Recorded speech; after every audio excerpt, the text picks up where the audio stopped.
What's going on, guys? We got this Blackfin in. I think it's a 2018. We had it in probably about a month or so ago. The boat sank.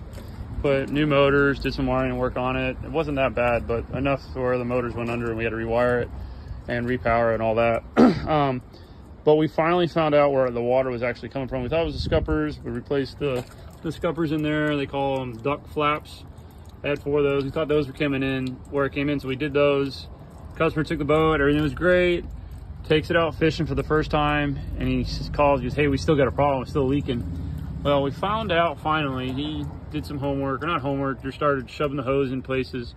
And underneath here, this one's not as bad. There is sealant in there, but there's a hole here. And underneath this rub rail was no sealant. So that's where the water was coming from. This side was the worst. This side has basically no sealant. Look at that holes underneath there. And then look at that. That's a hole. Nice hole there. So luckily we found it. No damage was done.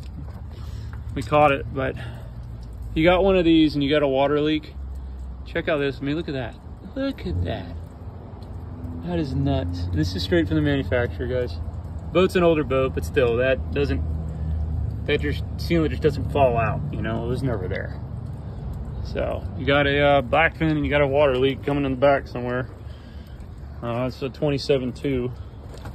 Check that out. Pull the rub rail off from the back here.